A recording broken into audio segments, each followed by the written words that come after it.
দেখবি যে কোনো বাটন বুটন আছে কিনা। ক্যামেরা স্মার্টফোনে আছে।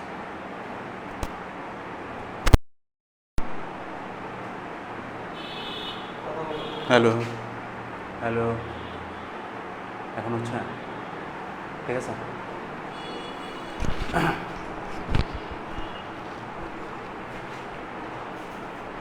আসছে লোকজন।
হ্যালো, কথা শোনা যাচ্ছে?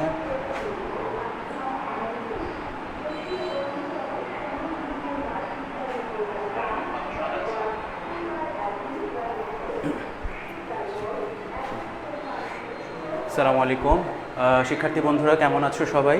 আমরা আজকে ক্লাসটা শুরু করব ইনশাল্লাহ। তো সব কিছু ঠিক আছে কিনা, ভিডিও সাউন্ড সব কিছু ওকে আছে কিনা একটু জানাও। আর আমরা শুরু করে দিব। তোমরা তোমাদের ফ্রেন্ডদের সাথে শেয়ার করো, ক্লাসটা শেয়ার করো। আমরা ক্লাস শুরু করে দিচ্ছি এখনই।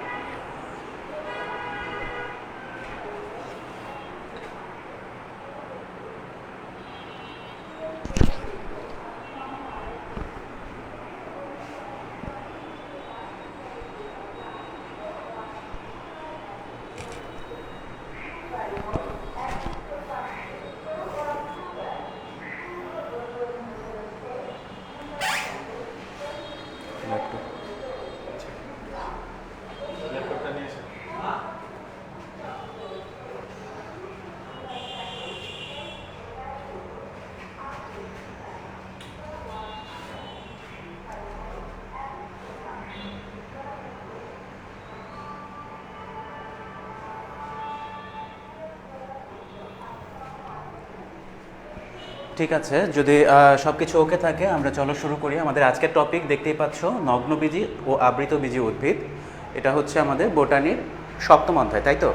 বোটানির সপ্তম অধ্যায়, যেটা কিনা আমাদের জন্য বেশ গুরুত্বপূর্ণ, শর্ট সিলেবাসের অন্তর্ভুক্ত একটি গুরুত্বপূর্ণ অধ্যায়। এই অধ্যায়ে আমরা আসলে কি সম্পর্কে জানবো? অধ্যায়ের হেডলাইন দেখে বুঝতে পারতেছো যে নগ্নবীজি উদ্ভিদ এবং আবৃতবীজি উদ্ভিদ সম্পর্কে জানবো, তাই না?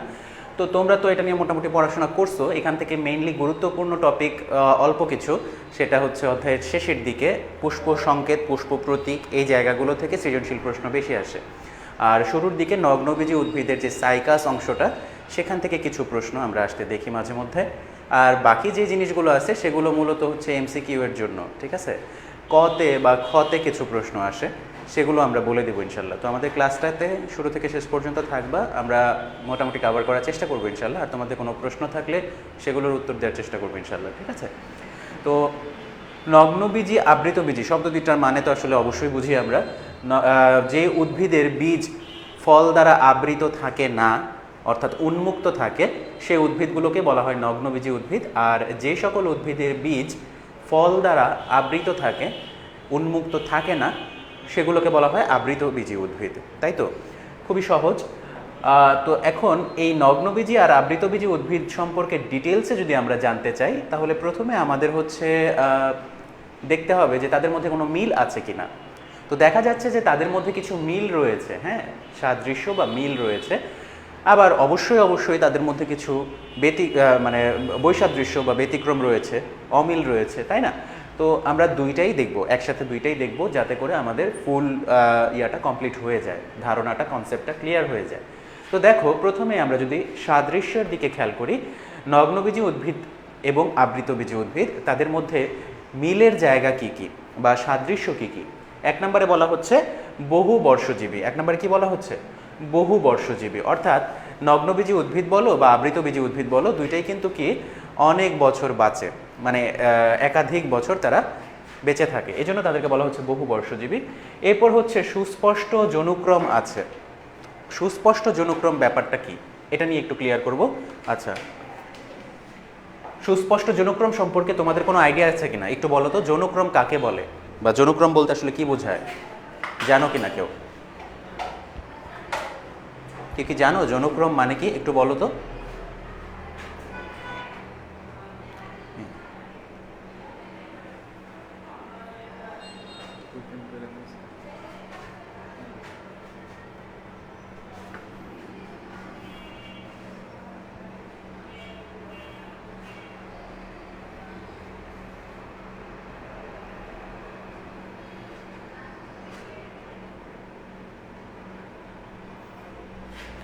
জনুক্রম মানে কি কেউ বলতে পারো?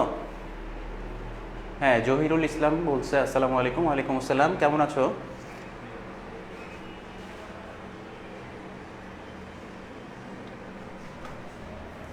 হ্যাঁ, আমরা কিন্তু ক্লাস শুরু করে দিয়েছি। যারা এখন যুক্ত হচ্ছে, আমরা আসলে পড়াচ্ছি কি, আমরা নগ্নবীজি এবং আবৃতবীজি উদ্ভিদটা পড়াচ্ছি, ঠিক আছে? তো আমাদের সাথে থাকো শেষ পর্যন্ত। আমরা এই অধ্যায়টার মোটামুটি যেগুলো সৃজনশীলের জন্য ইম্পর্টেন্ট সেগুলো ক্লিয়ার করার চেষ্টা করবো ইনশাল্লাহ, ঠিক আছে? তো দেখো, আমরা যেটা বলছিলাম যে সুস্পষ্ট জনুক্রম, এই ব্যাপারটার মানে কি? হ্যাঁ, একজন লিখছে গ্যামেটোফাইটিক দশার আবর্তন। ওকে, তাহলে আমি একটু বলি, ওর কথা ঠিকই আছে, আমি আরেকটু ক্লিয়ার করি।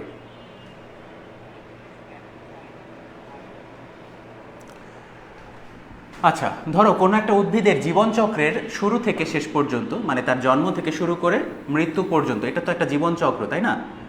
জন্ম থেকে শুরু করে মৃত্যু পর্যন্ত। তো এই সময়ের মধ্যে যদি আমরা দেখি যে তার জীবনের কিছুটা সময় সে হচ্ছে হ্যাপ্লয়েড অবস্থায় ছিল, হ্যাপ্লয়েড মানে এন, তাহলে কিছুটা সময় সেই হ্যাপ্লয়েড অবস্থায় ছিল। আচ্ছা,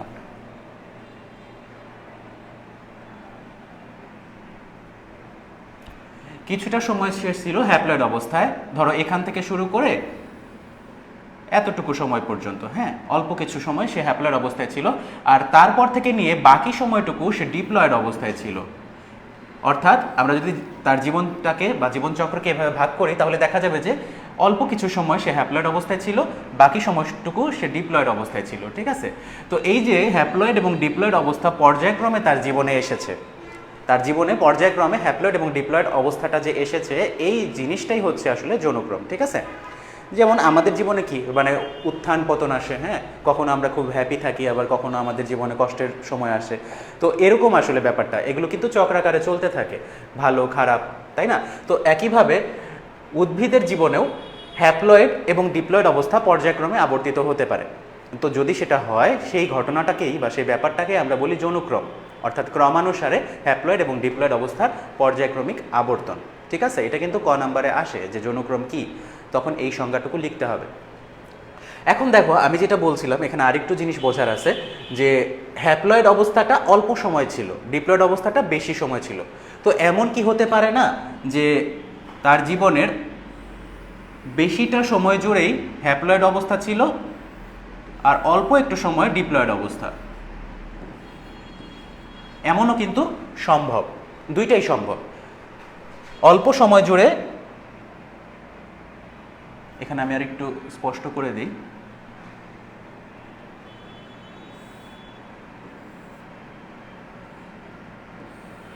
আচ্ছা এখন বোঝা যাচ্ছে। দেখো, এখানে আমরা দেখতে পাচ্ছি যে অল্প একটু সময় জুড়ে হ্যাপ্লয়েড অবস্থা আর বেশি সময় জুড়ে ডিপ্লয়েড অবস্থা, বাট এখানে দেখা যাচ্ছে বেশি সময় জুড়ে হ্যাপ্লয়েড অবস্থা আর অল্প সময় জুড়ে হচ্ছে ডিপ্লয়েড অবস্থা, তাই না? তো দুইটাই কিন্তু সম্ভব। এখন এই দুইটাকে নাম দেওয়া যেতে পারে। এইটাকে বলা হয় হচ্ছে তোমার স্পোরোফাইটিক, এটাকে বলা হয় স্পোরোফাইটিক,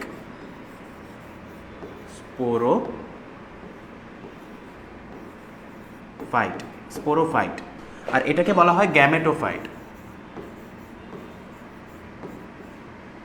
গ্যামেটোফাইট, ঠিক আছে? তাহলে কি লিখছি, যদি তোমার ডিপ্লয়েড অবস্থাটা বেশি সময় জুড়ে থাকে সেইটাকে বলা হয় বা সেই উদ্ভিদকে বলা হয় স্পোরোফাইট উদ্ভিদ। আর যেই উদ্ভিদের গ্যামেটোফাইট দশাটাই প্রধান বা তার জীবনে বেশিরভাগ সময় সে গ্যামেটোফাইট অবস্থায় মানে হচ্ছে তোমার হ্যাপ্লয়েড অবস্থায় থাকে, তাকে বলা হয় গ্যামেটোফাইট, ঠিক আছে? আমি আবার বলি, যে উদ্ভিদের জীবনের বেশি সময় সে ডিপ্লয়েড অবস্থায় থাকে তাকে বলা হয় স্পোরোফাইট, আর যেই উদ্ভিদের জীবনের বেশিরভাগ সময় সে হ্যাপ্লয়েড অবস্থায় থাকে সেই উদ্ভিদটাকে বলা হয় গ্যামেটোফাইট। বুঝতে পারলাম? তো আমাদের এই যে তোমার নগ্নবীজি এবং আবৃতবীজি এই উদ্ভিদ এর ক্ষেত্রে দুইটাই কিন্তু তোমার স্পোরোফাইট।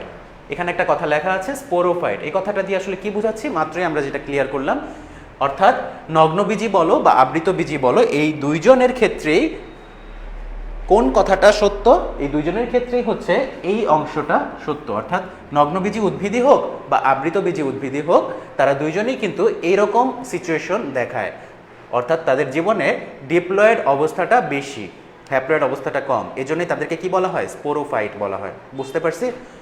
ওকে, তো আমরা তাহলে কিছু সাদৃশ্য দেখলাম, নগ্নবীজি এবং আবৃতবীজির মধ্যে কিছু মিল বা সাদৃশ্য দেখলাম, এই জিনিসগুলো আমাদের প্রয়োজন হবে। আর এখন যদি আমরা বৈসাদৃশ্যের কথা বলি, অর্থাৎ তাদের মধ্যে কি কি ব্যতিক্রম আছে বা অমিল আছে, তো সেক্ষেত্রে দেখো প্রথমেই আমরা দেখতে পাচ্ছি যে বীজের কথা বলা হয়েছে, নগ্নবীজি উদ্ভিদের বীজ উন্মুক্ত থাকবে, আবৃতবীজি উদ্ভিদের আবৃত থাকবে। এটা তো আসলে বোঝার কিছু নাই।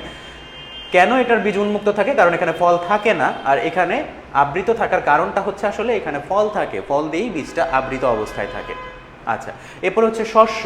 নগ্নবীজি উদ্ভিদের শস্য হচ্ছে হ্যাপ্লয়েড, নগ্নবীজি উদ্ভিদের শস্য হচ্ছে হ্যাপ্লয়েড, আর আবৃতবীজি উদ্ভিদের শস্য হচ্ছে ট্রিপ্লয়েড, 3N, ঠিক আছে? এখানে কিন্তু 2N না, এটা হচ্ছে 3N। শস্য জিনিসটা কি এটা আমরা পরবর্তীতে ক্লিয়ার করবো ইনশাল্লাহ, আমরা এটার জন্য একটা ছবি দেখাইতে হবে। তো শস্য কি এটা মনে রাখো আপাতত, যে নগ্নবীজি উদ্ভিদ হচ্ছে হ্যাপ্লয়েড অর্থাৎ N, আর আবৃতবীজি উদ্ভিদ হচ্ছে ট্রিপ্লয়েড অর্থাৎ 3N। আচ্ছা, এরপর একটা কথা আসছে আর্কিগোনিয়া। আর্কিগোনিয়া এই কথাটার মানে কি? এই কথাটা হচ্ছে তোমার নগ্নবীজি উদ্ভিদ বা আবৃতবীজি উদ্ভিদের ক্ষেত্রে জননাঙ্গের একটা অংশ হচ্ছে আর্কিগোনিয়া, উদ্ভিদের জননাঙ্গের একটা অংশ হচ্ছে আর্কিগোনিয়া। তো এই আর্কিগোনিয়া বৈশিষ্ট্যটা কার ক্ষেত্রে থাকবে? নগ্নবীজি উদ্ভিদের ক্ষেত্রে থাকবে, আবৃতবীজি উদ্ভিদের ক্ষেত্রে থাকবে না। তো এটা একটু তোমাদের গ্যাঞ্জাম লাগতে পারে যে এই জিনিসটা নগ্নবীজিতেই থাকবে, আবৃতবীজিতে থাকবে না, এটা কেমন কথা? তোমরা মনে রাখো যে আর্কিগোনিয়া এই বৈশিষ্ট্যটা হচ্ছে একটা খারাপ বৈশিষ্ট্য বা একটা মন্দ বৈশিষ্ট্য, অনুন্নত একটা বৈশিষ্ট্য, ঠিক আছে? আর্কিগোনিয়া বৈশিষ্ট্যটা হচ্ছে একটা অনুন্নত বৈশিষ্ট্য, যেটা ভালো জিনিস না। তাহলে তোমরাই এখন মনে রাখতে পারবা যে যেহেতু এটা একটা অনুন্নত বৈশিষ্ট্য, তাহলে এটা নিশ্চয়ই আবৃতবীজি উদ্ভিদের ক্ষেত্রে থাকার কথা না, কারণ আবৃতবীজি তো একটা উন্নত উদ্ভিদ নগ্নবীজির তুলনায়, তাই না? নগ্নবীজি এবং আবৃতবীজি এই দুইটার মধ্যে যদি আমরা কম্পেয়ার করি, এদের মধ্যে বেশি উন্নত কে? এদের মধ্যে বেশি উন্নত হচ্ছে আবৃতবীজি, আর নগ্নবীজিরা হচ্ছে অল্প উন্নত এদের তুলনায়। তাহলে আর্কিগোনিয়া বৈশিষ্ট্যটা কাদের ক্ষেত্রে থাকবে? এটা নগ্নবীজিদের ক্ষেত্রে থাকবে, কারণ আমি তো আগেই বলে নিছি যে এই বৈশিষ্ট্যটাই হচ্ছে একটা অনুন্নত বৈশিষ্ট্য। তাহলে এটা উন্নত উদ্ভিদ আবৃতবীজিতে তো থাকবে না, তাই না? এটাই। তারপরে আমরা আসি জটিল টিস্যুর ক্ষেত্রে। জটিল টিস্যু মানেই হচ্ছে আসলে পরিবহন টিস্যু অর্থাৎ জাইলেম ফ্লোয়েম। তো তোমরা বুঝতেই পারতেছো নগ্নবীজি উদ্ভিদ যেহেতু অনুন্নত, তাহলে এখানের জাইলেম ফ্লোয়েম সুগঠিত নয়, আর আবৃতবীজি যেহেতু উন্নত, এই কারণে এখানে জাইলেম ফ্লোয়েম সুগঠিত। তো এখানে জাইলেম ফ্লোয়েম কেন সুগঠিত নয় সেটাও এখানে ব্যাখ্যা দেওয়া আছে। জাইলেমের মধ্যে কি কি থাকে? Tracheid, vessel, xylem parenchyma, xylem fibre, এগুলো 9-10-এ পড়েছো তোমরা। আর ফ্লোয়েমের মধ্যে কি থাকে? সিভনল, সঙ্গী কোষ, ফ্লোয়েম প্যারেনকাইমা, ফ্লোয়েম ফাইবার, তাই না? তো এই সব কিছু যদি থাকে কোনো একটা উদ্ভিদে, তাহলে সেই জটিল টিস্যুকে আমরা সুগঠিত বলতে পারি, এবং আবৃতবীজির ক্ষেত্রে তেমনটাই হয়, অর্থাৎ এখানের জাইলেম এবং ফ্লোয়েম কমপ্লিট। বাট নগ্নবীজির ক্ষেত্রে জাইলেমের অবস্থানের ওখানে তোমার ভেসেল থাকে না, আর ফ্লোয়েমের ক্ষেত্রে সঙ্গী কোষ থাকে না। তো যেহেতু ভেসেল এবং সঙ্গী কোষ থাকে না, তাহলে তাদের পরিবহন টিস্যুকে আমরা কি সুগঠিত বলতে পারবো না। কারণ তাদের তো ভেসেল এবং সঙ্গী কোষ নাই, সেক্ষেত্রে তো এটা সুগঠিত হলো না, গ্যাপ থেকে গেল, তাই না? তাহলে নগ্নবীজি উদ্ভিদের জটিল টিস্যু বা পরিবহন টিস্যু এরা কিন্তু সুগঠিত নয়, কারণ ভেসেল এবং সঙ্গী কোষ নেই।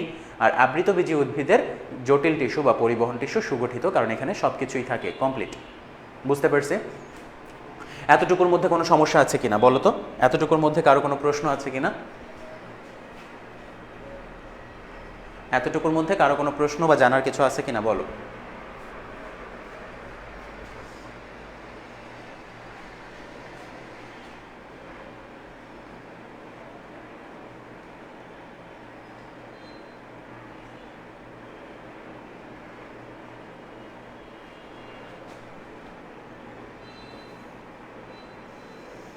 কারো কোনো প্রশ্ন থাকলে আমরা সেটা অ্যান্সার করব, আর যদি না থাকে আমরা কন্টিনিউ করব।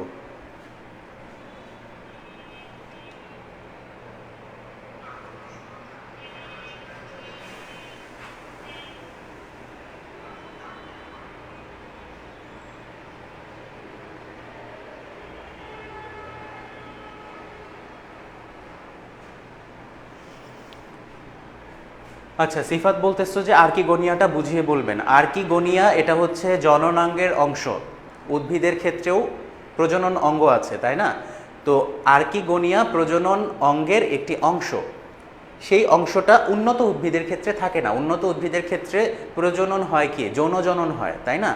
বাট এই অনুন্নত উদ্ভিদগুলোর ক্ষেত্রে নগ্নবীজি হতে পারে, শৈবাল, ছত্রাক, এই ধরনের যে উদ্ভিদগুলো আছে যারা অনুন্নত, তাদের প্রজননের ব্যাপারটা একটু ডিফারেন্ট। তো তাদের ক্ষেত্রে প্রজননের জন্য আর্কিগোনিয়া নামে একটা অঙ্গ থাকা দরকার। আর্কিগোনিয়া নামে একটা অংশ বা পার্টস তাদের বডিতে আছে, ঠিক আছে? বাট যে উদ্ভিদগুলো উন্নত, আবৃতবীজি উদ্ভিদের কথা বলছি, অর্থাৎ আমাদের আশেপাশে আমরা যাদের দেখি আম, জাম, কাঁঠাল, লিচু, এরাই তো আবৃতবীজি উদ্ভিদ, তাই না?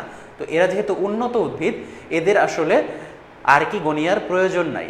এরা যৌন জননের মাধ্যমে বংশবৃদ্ধি করে, তাদের প্রসেসটা কমপ্লিটলি আলাদা, তাদের আর্কিগোনিয়া দরকার নাই। কাদের দরকার? যারা অনুন্নত উদ্ভিদ, তাদের এই জিনিসটা দরকার। এখন এই দুইটার মধ্যে কারা অনুন্নত?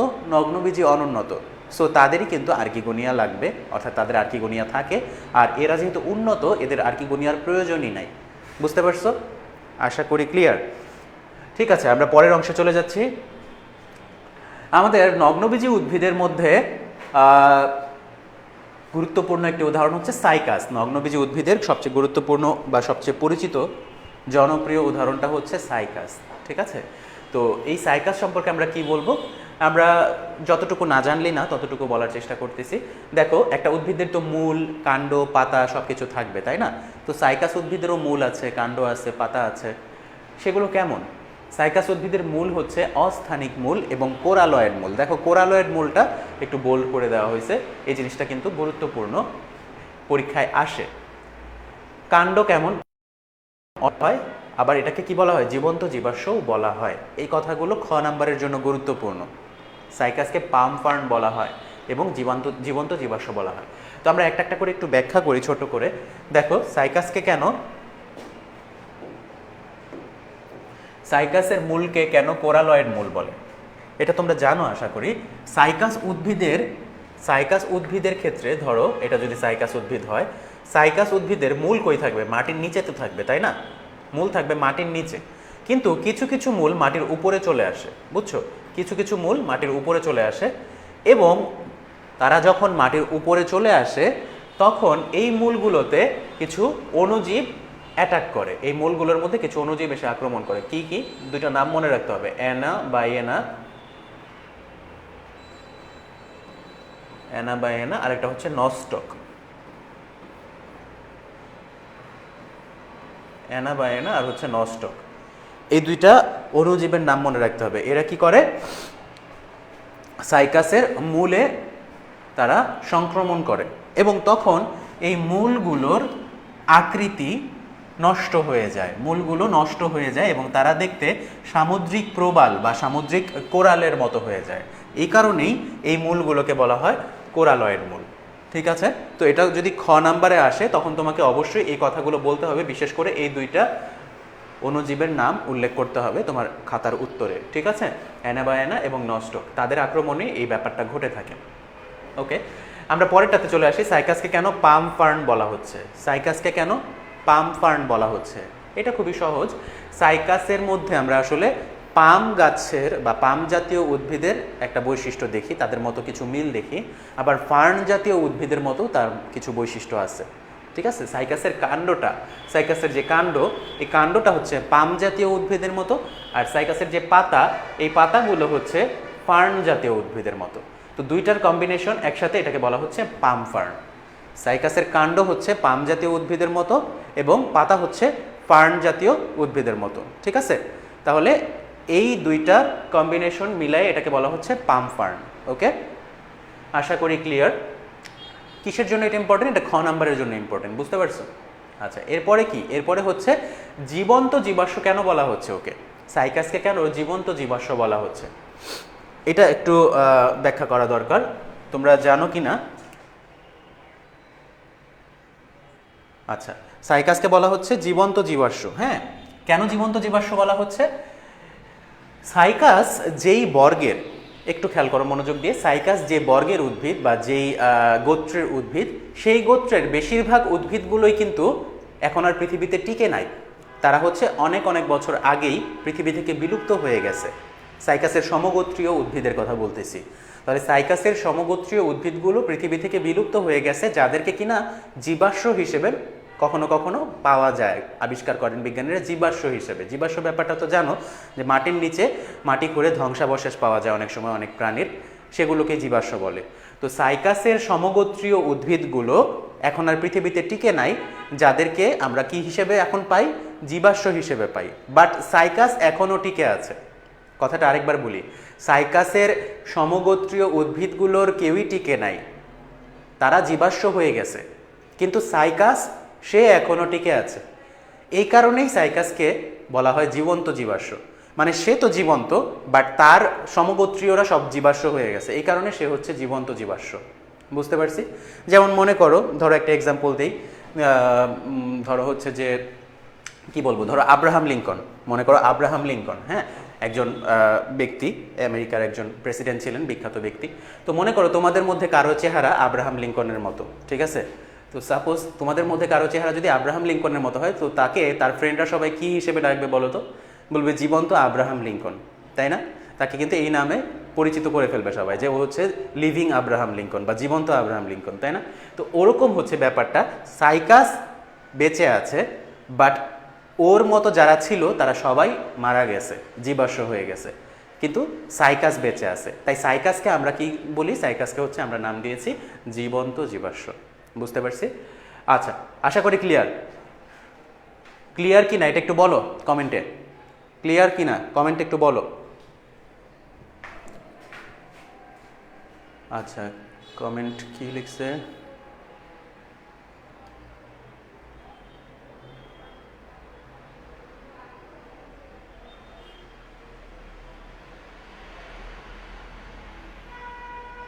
এতক্ষণ পর্যন্ত যা বলা হলো সব কি বুঝতে পেরেছো কি না?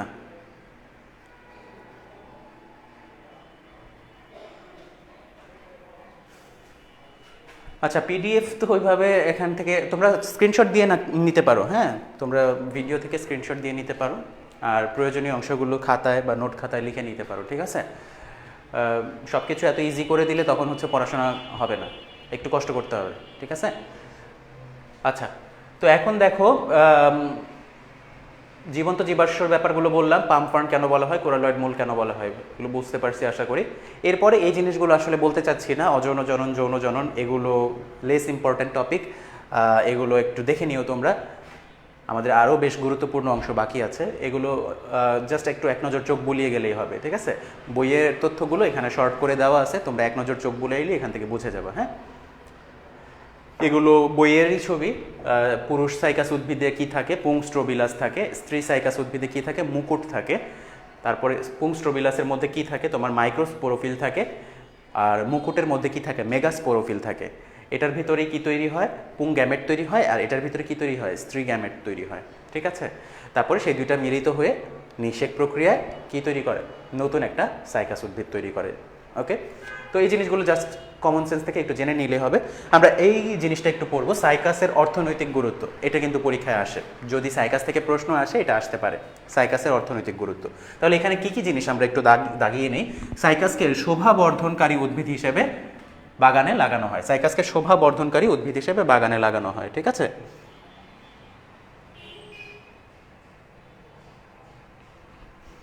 আচ্ছা, তারপরে হচ্ছে ঘর সাজানোর কাজে এটাকে ব্যবহৃত করা হয়, গেট সাজানোর কাজে। মানে মেইন কথা হচ্ছে যে এটা দিয়ে সৌন্দর্য বর্ধন করা বা হচ্ছে যে সাজানোর ব্যাপারগুলো এই গাছের পাতা দিয়ে করা হয়, হ্যাঁ, যেহেতু পাতাগুলো সুন্দর এই জন্য। আচ্ছা, তারপরে কি করা হয়, আরও কিছু জিনিস, কি ফুলের ডালি, তোরণ, এগুলো তৈরি করা হয়। আর কি করা হয়, বার্লি প্রস্তুত করা হয়, বার্লি প্রস্তুত করা হয়, ঠিক আছে। সবজি হিসেবে এই পাতা ব্যবহার করা যেতে পারে। আচ্ছা, তারপরে হচ্ছে চর্মরোগের ঔষধের ক্ষেত্রে এটা ব্যবহৃত হতে পারে। এরকম অনেকগুলো গুরুত্বপূর্ণ পয়েন্ট এখান থেকে কিন্তু আমরা খুঁজে পাচ্ছি। তাহলে সাইকাস এর গুরুত্ব বা অর্থনৈতিক গুরুত্ব যদি পরীক্ষায় আসে তখন কিন্তু এই কথাগুলো তোমাকে উল্লেখ করতে হবে, ঠিক আছে। এখানে একটা কথা বলছে সর্পমণি, সাইকাসের যেই তোমার ইয়াটা আছে, আমরা এখানে দেখলাম এই যে এই জিনিসটা মেগাস্পোরোফিল, মেগাস্পোরোফিল, এটা দেখতে অনেকটা হচ্ছে সাপের মাথার মতো মনে হয় যখন এটা ইয়া করে, তখন হচ্ছে এটাকে সর্পমণি নামে হচ্ছে যে অনেকেই কবিরাজরা, যারা ভণ্ড কবিরাজ, তারা হচ্ছে এটাকে সর্পমণি হিসেবে বিক্রি করতো আগে। এখন তো মানুষ সচেতন হয়ে গেছে, এগুলো এখন আর হয় না। তো আগে একটা সময় এটাকে সর্পমণি হিসেবে বিক্রি করা হতো এবং বলা হতো এটা হচ্ছে সর্পমণি এবং সর্বরোগের ঔষধ, মানে এটা দিয়ে সব রোগ সারানো যায়। তো এটা আসলে এখন তো এখনকার দুনিয়ায় এগুলো কথা কেউ বিশ্বাস করে না। তো তোমাকে এই জিনিসটা মনে রাখতে হবে, পরীক্ষায় আসতে পারে যে সর্পমণি হিসেবে পরিচিত কোনটি। সর্পমণি হিসেবে পরিচিত হচ্ছে সাইকাস উদ্ভিদের মেগাস্পোরোফিল বা স্ত্রী রেণুপত্র, এটাকেই সর্পরেণু বলা হয়।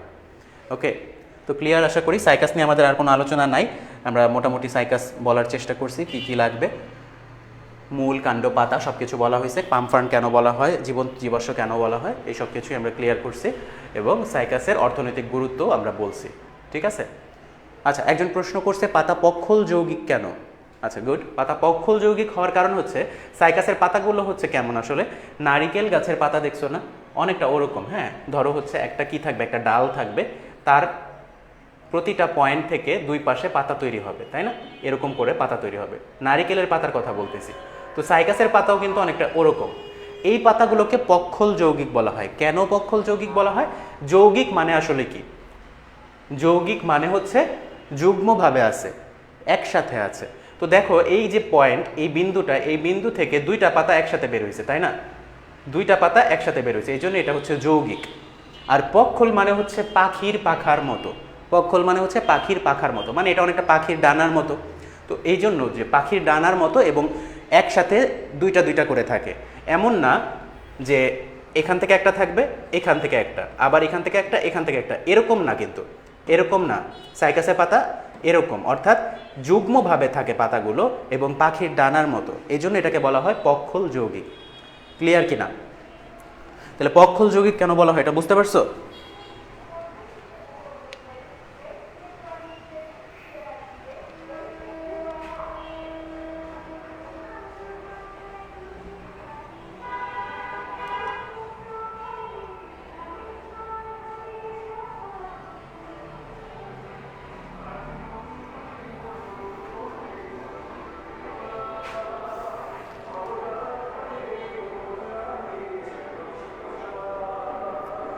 আচ্ছা, ঠিক আছে। তাহলে পক্ষল যৌগিকের ব্যাপারটা আমরা ক্লিয়ার করলাম। সাইকাস নিয়ে আর কারো কোনো প্রশ্ন থাকার কথা না। আমরা হচ্ছে এখন আমাদের আবৃতবীজী উদ্ভিদের ক্ষেত্রে চলে যাব। আবৃতবীজী উদ্ভিদের ক্ষেত্রে অনেক অনেক পড়াশোনা আছে। একটা আদর্শ ফুলের কি কি অংশ থাকে, ফুল কত ধরনের হতে পারে, হ্যাঁ, তোমার অধগর্ভ, অর্ধগর্ভ, তারপর হচ্ছে এরকম আরও অনেকগুলো উদাহরণ আছে, সম্পূর্ণ ফুল, অসম্পূর্ণ ফুল। এই জিনিসগুলো নিয়ে আসলে আলোচনা করতে গেলে এক ক্লাসে শেষ হবে না। এগুলো জাস্ট এমসিকিউ, এগুলো থেকে রিটেনে কখনোই আসবে না। এমসিকিউ এর জন্য একটু দাগিয়ে দাগিয়ে পড়ে নেবা কোন ফুলের উদাহরণ কি, সম্পূর্ণ ফুল কোনগুলো, অসম্পূর্ণ ফুল কোনগুলো, হ্যাঁ, এক প্রতিসম কারা, বহু প্রতিসম কারা, এগুলো জাস্ট হচ্ছে যে এক্সাম্পলগুলো এমসিকিউ এর জন্য লাগবে, ঠিক আছে। তো ওগুলোর দিকে আমরা যাচ্ছি না, আমরা কনসেপচুয়াল কিছু জিনিস যেগুলো তোমাদের ভুল হয় সেগুলো বলার চেষ্টা করব। তো এস্টিভেশন বা পুষ্পপত্র বিন্যাস এই জিনিসটা কি এটা একটু বলি। এস্টিভেশন বা পুষ্পপত্র বিন্যাস এই জিনিসটা সম্পর্কে একটু কথা বলি। আচ্ছা দেখো, বিন্যাস কথাটার মানে তো আমরা জানি। বিন্যাস মানে কি? কোনো কিছু কিভাবে আছে, কোন প্যাটার্নে আছে, এটাই তো বিন্যাস, তাই না? তো এখানে বলাই হচ্ছে পুষ্পপত্র বিন্যাস, অর্থাৎ পুষ্পপত্র কিভাবে আছে সেটার প্যাটার্নটা কেমন, এই জিনিসটাই হচ্ছে এস্টিভেশন, তাই না? এখন পুষ্পপত্র মানে কি? পুষ্প মানে তো ফুল, আর পুষ্পপত্র মানে হচ্ছে আসলে বৃতি বা বৃত্তাংশকে বোঝায়। তাইলে মাইন্ড ইট, এটা মাথায় রাখো। পুষ্পপত্র মানে কিন্তু পাতার কথা বলা হচ্ছে না। পুষ্পপত্র মানে পাতা না, পুষ্পপত্র মানে হচ্ছে বৃতি বা বৃত্তাংশ, ঠিক আছে? তাহলে আমাদের ফুলের বৃতি বা বৃত্তাংশগুলো কিভাবে বিন্যস্ত আছে, কোন প্যাটার্নে তারা আছে, সেই যে প্যাটার্ন, পুষ্পপত্র বলতে আসলে বৃতিকে বোঝানো হয়। তাহলে বৃতি বা পুষ্পপত্র এরা কিভাবে কোন প্যাটার্নে আছে, কিভাবে বিন্যস্ত আছে, সেই ব্যাপারটাই হচ্ছে আসলে এস্টিভেশন। ওকে, তাহলে এস্টিভেশনের চিত্রগুলো যদি আমরা দেখি, এখানে আসলে দেখানো হচ্ছে যে বৃতিগুলো কিভাবে থাকতে পারে। 5টা বৃতি তারা থাকতে পারে পরস্পর থেকে বিচ্ছিন্ন হয়ে, অর্থাৎ মুক্তভাবে থাকতে পারে। আবার তারা পরস্পরের সাথে কানেক্টেড থাকতে পারে, অর্থাৎ যুক্ত থাকতে পারে। তো তাদের নাম দেওয়া হয়েছে, এটাকে বলা হচ্ছে ওপেন, এটাকে বলা হচ্ছে ভালভেট, প্রান্তস্পর্শী, মানে একটার সাথে আরেকটা স্পর্শ করে আছে, একটার সাথে আরেকটা স্পর্শ করে আছে, এই জন্য এটাকে বলা হচ্ছে প্রান্তস্পর্শী বা ভালভেট, ঠিক আছে? আবার কেমন হতে পারে? একটাকে আরেকটা পেঁচায় রাখতে পারে। দেখো, এই প্রান্তটা বাইরে, এই প্রান্তটা ভিতরে, আবার এটা বাইরে, এটা ভিতরে, এটা বাইরে, এটা ভিতরে, এটা বাইরে, এটা ভিতরে, এটা বাইরে, এটা ভিতরে। তাহলে এই যে প্যাটার্নটা, এই বিন্যাসটাকে বলা হয় টুইস্টেড বা পাকানো, পেঁচায় আছে, একটাকে আরেকটা পেঁচায় আছে, জড়ায় আছে। তো এইরকম জিনিসটাই যদি আরেকটু মডিফাইড হয়, এখানে দেখা যাচ্ছে যে দেখো এইটা 2টা প্রান্তই কিন্তু ভেতরে, আবার এই বৃতিটার 2টা প্রান্তই বাইরে। দেখো এটার 2টা প্রান্তই ভেতরে আর এটার 2টা প্রান্তই বাইরে, কিন্তু বাকিগুলো কিভাবে আছে? বাকিগুলো কিন্তু ওই যে পাকানো বা টুইস্টেড অবস্থায় আছে, ঠিক আছে? অর্থাৎ বাইরে ভেতরে, বাইরে ভেতরে, বাইরে ভেতরে, ঠিক আছে? তাহলে এটার মধ্যে পার্থক্য কি? এখানে সবগুলোই কিন্তু টুইস্টেড অবস্থায় আছে, বাট এইখানে 3জন আছে টুইস্টেড অবস্থায়, আর বাকি 2জনের একজন হচ্ছে কমপ্লিটলি ভেতরে, আরেকজন হচ্ছে কমপ্লিটলি বাইরে। তো এটাকে কিন্তু তাহলে আমরা আর ওই নামে ডাকতে পারবো না, এটাকে একটা নতুন নাম দিতে হবে। নামটা হচ্ছে ইমব্রিকেট। এটাকে কি বলা হচ্ছে? ইমব্রিকেট, ঠিক আছে? ওকে, তাহলে এটা গেল। এরপরে কি আছে? এরপরে হচ্ছে কুইনকানশিয়াল। এটা আরেকটু মডিফাইড হয়েছে। দেখো এখানে এইটা 2 প্রান্তই ভেতরে, এইটা 2 প্রান্তই ভেতরে, এইটা 2 প্রান্তই বাইরে, এইটা 2 প্রান্তই বাইরে। শুধুমাত্র একজন টুইস্টেড অবস্থায় আছে, বাইরে ভেতরে। তাহলে এইটা কিন্তু ওর থেকে আরেকটু আলাদা, তাহলে ওকে ওই নামে তো আর ডাকা যাবে না, একটা নতুন নাম দিতে হবে। নতুন নামটা হচ্ছে কুইনকানশিয়াল। বুঝতে পারছি? আচ্ছা, আর ফাইনালি যে ছবিটা দেখা যাচ্ছে এটা হচ্ছে ভেক্সিলারি। এটা একদমই আলাদা, ছবি দেখেই বোঝা যাচ্ছে সবার চেয়ে আলাদা। তাহলে আমরা নামগুলো জানবো, ছবিগুলো একটু দেখব, এবং মোস্ট ইম্পর্ট্যান্ট এদের উদাহরণ লাগবে। কোনটার উদাহরণ কি? ওপেন এর উদাহরণ হচ্ছে তোমার গন্ধরাজ, তারপর হচ্ছে ভালভেটের উদাহরণ হচ্ছে আকন্দ, বাবলা, আতা, হ্যাঁ। তারপরে তোমার ইমব্রিকেটের উদাহরণ হচ্ছে কি যেন একটা উদাহরণ আছে, ভুলে গেলাম। যাই হোক, এগুলো বই থেকে দেখে নিবা। টুইস্টেডের উদাহরণ হচ্ছে জবা, টুইস্টেড উদাহরণ হচ্ছে জবা, ঠিক আছে? এরকম উদাহরণগুলো আছে। ভেক্সিলারির উদাহরণ হচ্ছে শিম, মটর। সো এখান থেকে আসলে কি লাগবে, তোমার কনসেপ্টটা ক্লিয়ার করা প্রয়োজন ছিল, সেটা আমি বলে দিলাম যে কোনটা কেমন হবে, আর প্রতিটার উদাহরণ লাগবে, ঠিক আছে? প্রতিটার উদাহরণ এমসিকিউ এর জন্য লাগবে। ওকে, আশা করি এটা বুঝতে পারছো। আমরা পরেরটাতে চলে যাই। আচ্ছা, তো আমাদের অধ্যায়ের শেষের দিকে এসে আমরা কিন্তু পুষ্প সংকেত, পুষ্প প্রতীক এই জিনিসগুলো সম্পর্কে ডিটেলসে জানবো।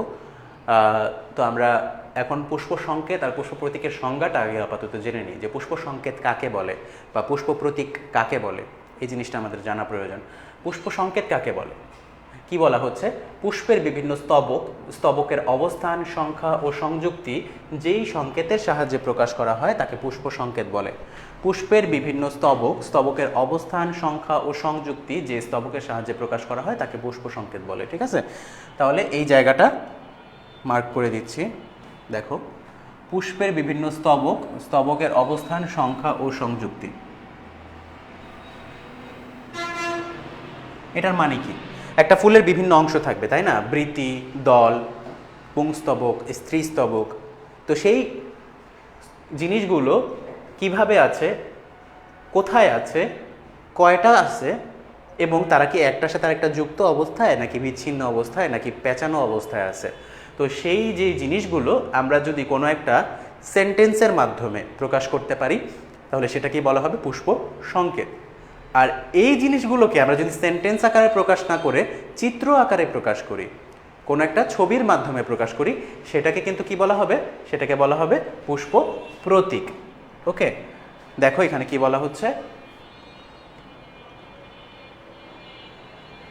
দেখো পুষ্প প্রতীকের সংজ্ঞাটা আমরা যদি একটু খেয়াল করি, একই জিনিস, পুষ্পের বিভিন্ন স্তবক, স্তবকের অবস্থান, সংখ্যা ও সংযুক্তি যে প্রতীকের সাহায্যে বা যে ছবির সাহায্যে, যে চিত্রের সাহায্যে প্রকাশ করা হয় সেটাকে বলা হয় পুষ্প প্রতীক। আর এই জিনিসটাকে যদি কোনো সংকেতের সাহায্যে প্রকাশ, খুবই প্রয়োজন, একটা হচ্ছে ধানের পুষ্প সংকেত আর একটা হচ্ছে জবার পুষ্প সংকেত। এই জিনিসগুলো তোমরা বোঝো আশা করি। এখানে কি কি আছে, ধানের পুষ্প সংকেতের মধ্যে বলা হচ্ছে মপ, উমপ।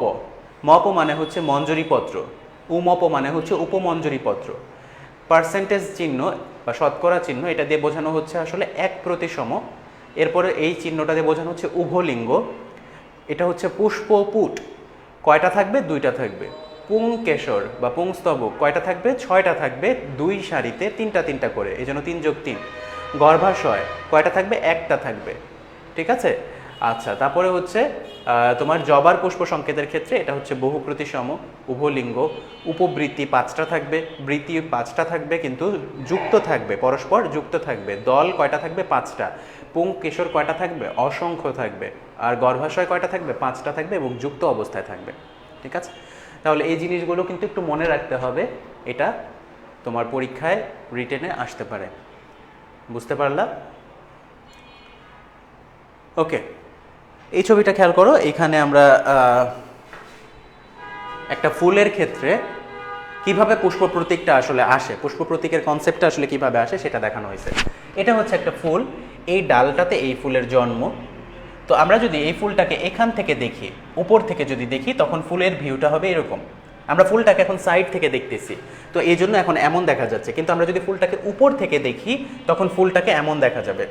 তো তখন এখানে কি কি থাকবে, এই যে বাইরের যে জিনিসটা, এই যে এটাকে বলা হচ্ছে উপবৃতি, তো সেটা হচ্ছে এটা। এরপর এটা কি, এটা হচ্ছে বৃতি, এগুলো হচ্ছে বৃতি। এরপর এটা কি, এটা হচ্ছে দল বা পাপড়ি, এটা হচ্ছে একদম ভেতরে দল বা পাপড়ি, এই অংশগুলো। বুঝতে পারছো?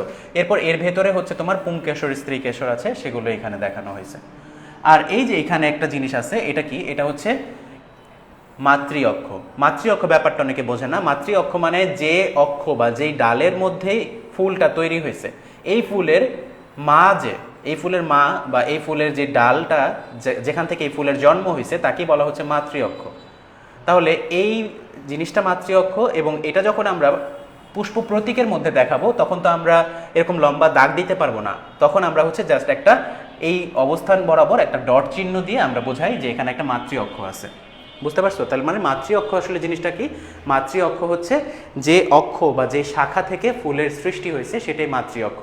অর্থাৎ এই ছবির ক্ষেত্রে এই ফুলের জন্ম এই শাখা থেকে তৈরি হয়েছে, বা এই শাখা থেকে এই ফুলটা তৈরি হয়েছে, সো এটাই মাতৃ অক্ষ, যেটা কিনা আমরা যখন পুষ্প প্রতীক আঁকবো তখন একটা ডট চিহ্ন বা একটা বৃত্তর মাধ্যমে প্রকাশ করা হয়। ক্লিয়ার? ওকে, এখানে হচ্ছে বিভিন্ন ফলের কথা বলা হয়েছে। আমরা ফুল নিয়ে অনেক আলোচনা করলাম, এখন একটু ফলের কথা বলতে পারি।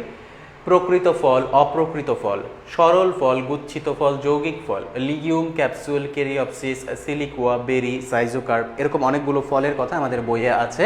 তো সেখান থেকে আমাদের একটু চোখ বুলিয়ে নিতে হবে। আমরা একটু বক্স করে দিচ্ছি। প্রকৃত, অপ্রকৃত, এদেরকে একসাথে পড়বা। সরল, গুচ্ছিত, যৌগিক, এদেরকে একসাথে পড়বা, ঠিক আছে? প্রকৃত অপ্রকৃত এটা আসলে কিসের ভিত্তিতে বলা হলো? আমরা জানি ফল কি থেকে সৃষ্টি হয়? ফল সৃষ্টি হয় হচ্ছে তোমার গর্ভাশয় থেকে। ফল সৃষ্টি হয় হচ্ছে গর্ভাশয় থেকে, তাই না? ফল সৃষ্টি হয় হচ্ছে গর্ভাশয় থেকে। তো সত্যিকার অর্থে যদি গর্ভাশয় থেকে কোনো ফলের সৃষ্টি হয় তাহলে সেটা নিশ্চয়ই কি ফল হবে? প্রকৃত ফল। তো আমাদের বেশিরভাগ ফলই প্রকৃত ফল, কিন্তু কিছু ব্যতিক্রম আছে যেই ক্ষেত্রে আসলে ফলটা গর্ভাশয় থেকে সৃষ্টি না হয়ে হয়তোবা অন্য কোনো অংশ থেকে সৃষ্টি হয়েছে, তাহলে ওই ফলটাকে কিন্তু আমরা প্রকৃত ফল বলবো না, ওইটাকে বলবো অপ্রকৃত ফল, ঠিক আছে? তাহলে অপ্রকৃত ফল যেটা গর্ভাশয় ব্যতীত অন্য কোনো অংশ থেকে উৎপন্ন হয়, এবং এই যে এক্সেপশন, এটার উদাহরণটা অবশ্যই লাগবে। উদাহরণটা কি? আপেল। তাহলে অপ্রকৃত ফলের উদাহরণ বারবার পরীক্ষায় আসে। অপ্রকৃত ফলের উদাহরণ হচ্ছে আপেল, অপ্রকৃত ফলের উদাহরণ হচ্ছে আপেল।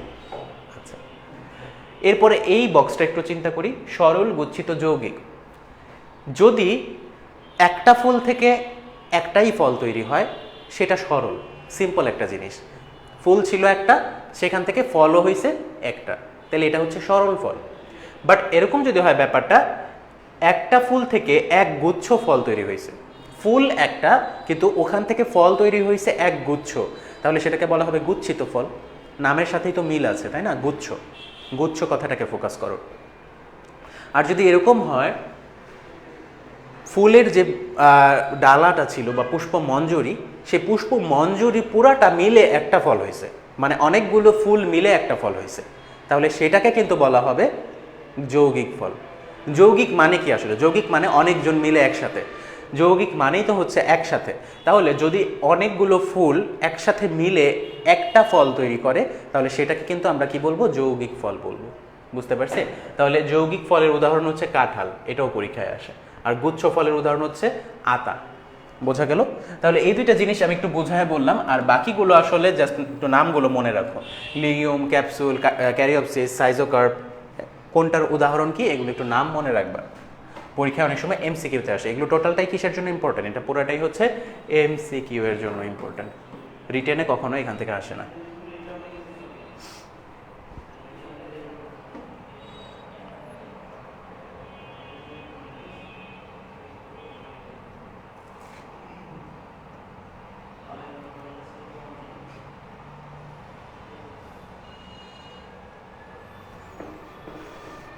ওকে, তাহলে আমরা কন্টিনিউ করি। এরপরে আমাদের কি লাগবে?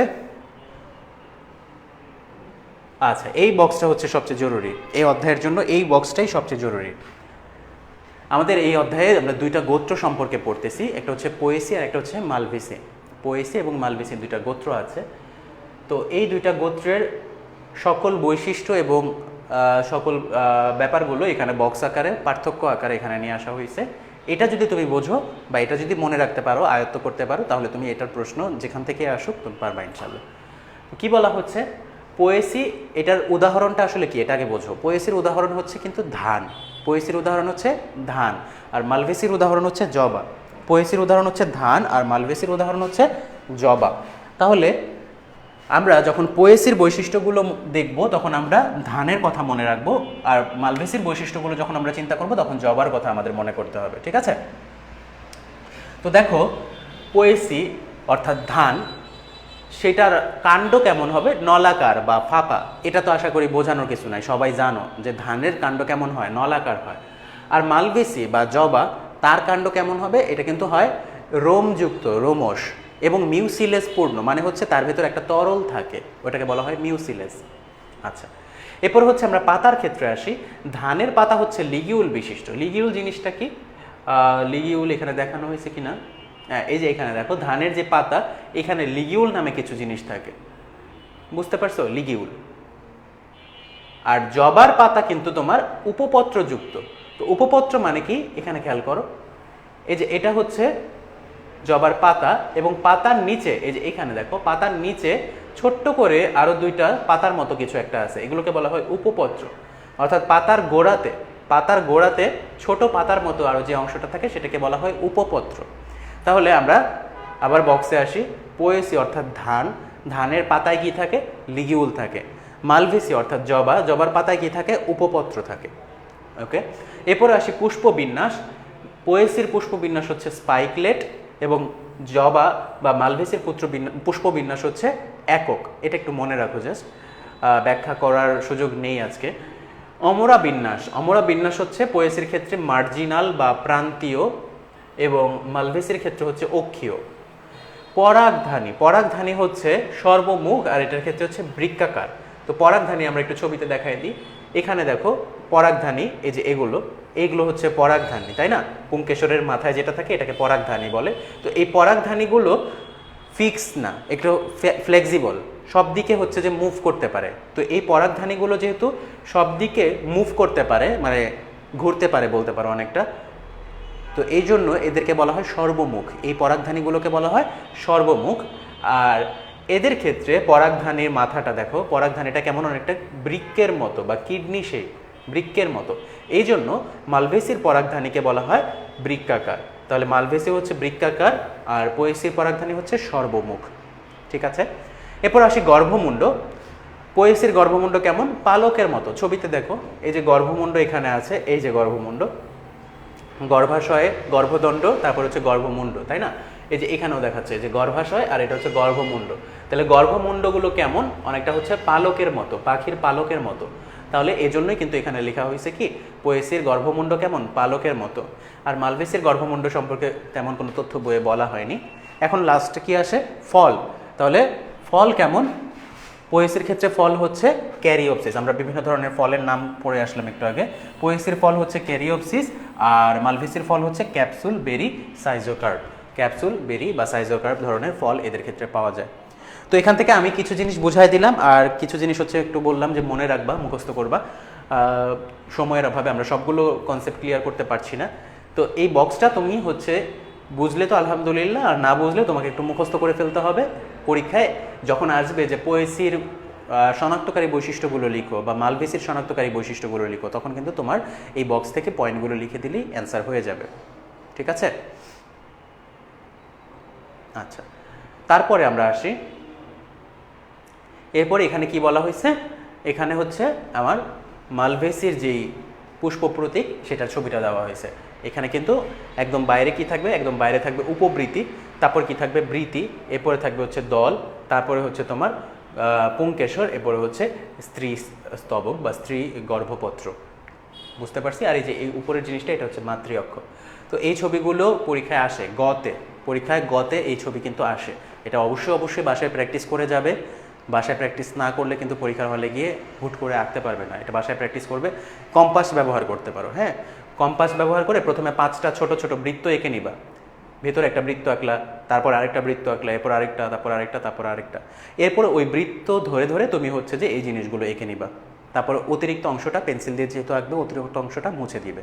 তাহলে কিন্তু ছবিটা সুন্দর হবে। বুঝতে পারছো? তুমি যদি ফ্রি হ্যান্ডে আঁকতে যাও তাহলে একটু মানে ছবিটা সুন্দর হবে না। কম্পাস দিয়ে 5টা বৃত্ত এঁকে তারপর ওই বৃত্ত ধরে ধরে তুমি যদি জিনিসটা আঁকো তাহলে অনেকটাই সুন্দর হবে আশা করা যায়।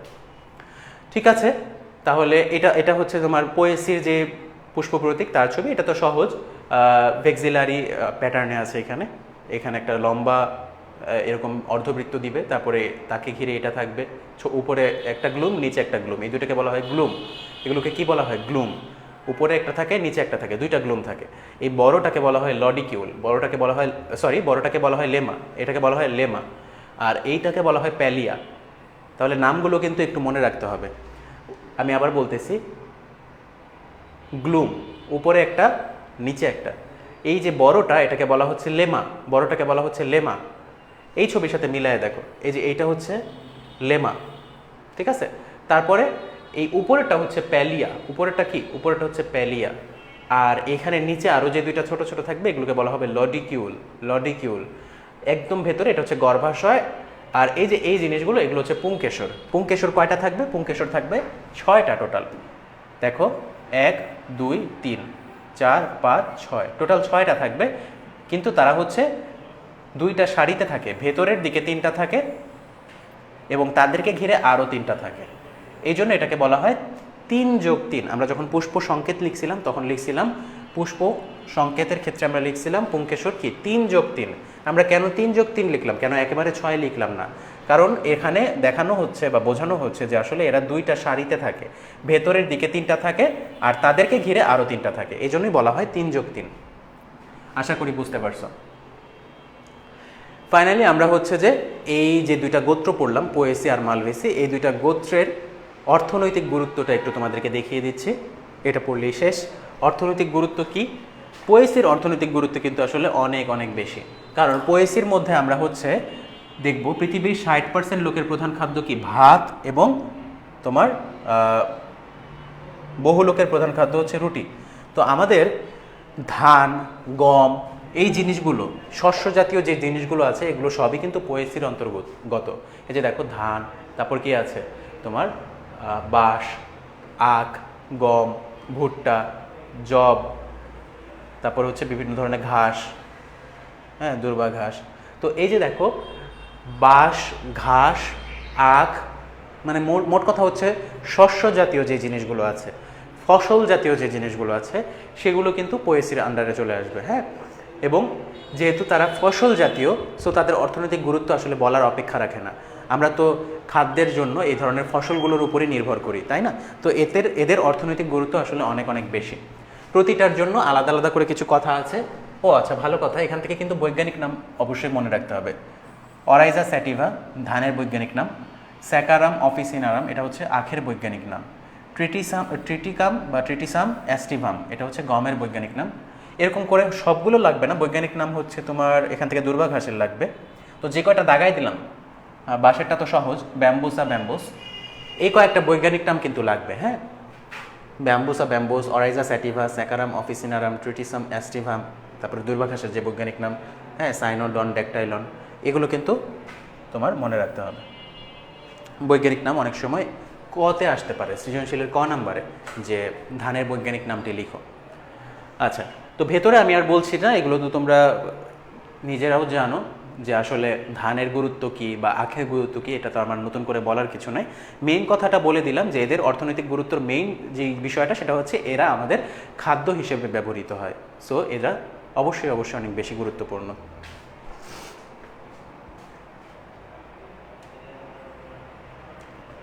আচ্ছা, আমরা শেষ স্লাইডে চলে আসছি, সেটা হচ্ছে মালভেসি গোত্রের অর্থনৈতিক গুরুত্ব। মালভেসি গোত্রের মধ্যে কে কে থাকবে? মালভেসি গোত্রের মধ্যে মোস্ট ইম্পর্টেন্টলি কে থাকবে? এখানে থাকবে হচ্ছে জবা, জবার বৈজ্ঞানিক নামটা লাগবে হিবিস্কাস রোজা সাইনেনসিস। তারপর এখানে কে থাকবে? ঢ্যাঁড়স। তারপর কে থাকবে? কার্পাস তুলা, হ্যাঁ, মেস্তাপাট বা কেনাফ মেস্তাপাট, এরপরে স্থলপদ্ম। সবগুলো নামই গুরুত্বপূর্ণ। আর বৈজ্ঞানিক নামের ক্ষেত্রে জবারটা লাগবে, তারপরে লাগবে হচ্ছে কেনাফ মেস্তাপাট, এরপরে লাগবে হচ্ছে স্থলপদ্ম। দেখো সবগুলো হিবিস্কাস দিয়ে, হিবিস্কাস হিবিস্কাস হিবিস্কাস, তিনটারই গণ একই বাট প্রজাতি আলাদা। হিবিস্কাস রোজা সাইনেনসিস এটা হচ্ছে জবা, এটা হচ্ছে হিবিস্কাস ক্যানাবিনাস যেটার নাম কি? কেনাফ মেস্তাপাট। আর এটা কি? হিবিস্কাস মুটাবিলিস বা মিউটাবিলিস, যেটাই বলো, এটা হচ্ছে স্থলপদ্ম। ঠিক আছে, তাহলে হিবিস্কাস দিয়ে যে নামগুলো আছে এগুলো কিন্তু একটু মনে রাখতে হবে। জবার বৈজ্ঞানিক নাম কি? হিবিস্কাস রোজা সাইনেনসিস। কেনাফ মেস্তাপাটের বৈজ্ঞানিক নাম কি? হিবিস্কাস ক্যানাবিনাস। আর স্থলপদ্মের বৈজ্ঞানিক নাম কি? হিবিস্কাস মুটাবিলিস বা মিউটাবিলিস। উচ্চারণটা এক একজন এক একভাবে করে।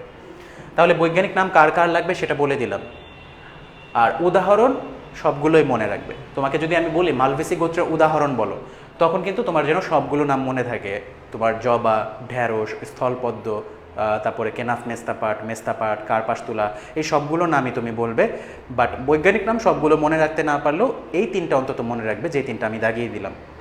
আর এদের অর্থনৈতিক গুরুত্বের কথা যদি বলি, জবার গুরুত্ব কি? জবার তো সৌন্দর্যের একটা বিষয় আছেই, তাছাড়া এটা কিন্তু চুলের জন্য বেশ উপকারী। জবার নির্যাস থেকে কিন্তু বিভিন্ন তেল বা হচ্ছে চুলের জন্য তোমার বিভিন্ন কসমেটিক্স তৈরি করা হয়। আরেকটা জিনিস হচ্ছে, তাহলে এখানে একটু লিখি, জবা কি? চুলের জন্য এখানে চুল কালো এবং লম্বা হয়, চুল পড়া বন্ধ করে। ঠিক আছে, আর হচ্ছে অর্শরোগের একটি ভালো ওষুধ, এটা কিন্তু পরীক্ষায় আসে, অর্শরোগের একটি ভালো ওষুধ। ঠিক আছে, অর্শরোগ অর্থাৎ পাইলস যে রোগটা মলদ্বারের একটা রোগ আর কি, তো এটাকে বলা হয় অর্শরোগ।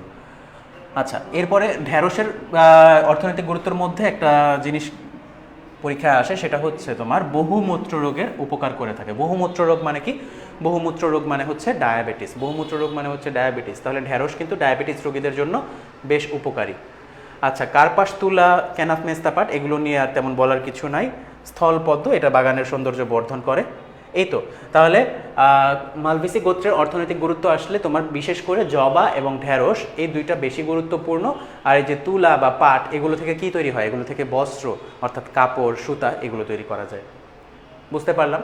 তো আশা করি আমরা ক্লিয়ার করতে পারছি কি কি আসে এখান থেকে মূলত এবং কোন জায়গাগুলো আমাকে গুরুত্ব দিয়ে পড়তে হবে সৃজনশীলের জন্য। ঠিক আছে?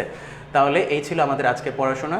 আমরা নগ্নবীজি এবং আবৃতবীজি উদ্ভিদের গুরুত্বপূর্ণ অংশগুলো সম্পর্কে একটা আইডিয়া দেওয়ার চেষ্টা করছি। তো সবাই আশা করি শেষ পর্যন্ত যারা ছিল তারা এখান থেকে কিছু হলেও উপকৃত হতে পারবে, আর যারা পরে এসে দেখবে তারাও একটু বইয়ের সাথে জিনিসগুলো মিলিয়ে নিবে ইনশাল্লাহ। তো সবাই ভালো থাকো, আর আমাদের পরবর্তী ক্লাসগুলো নিয়মিত হবে, সেগুলোতে তোমরা জয়েন করবে ইনশাল্লাহ। কারো কোনো ধরনের সমস্যা থাকলে কমেন্টে জানিয়ে দিবে বা গ্রুপগুলোতে জানিয়ে দিবে, আমরা সেখানে রেসপন্স করার চেষ্টা করব। তো ঠিক আছে, আজকে ক্লাস এতটুকুই। সবাই ভালো থাকো। আসসালামু আলাইকুম।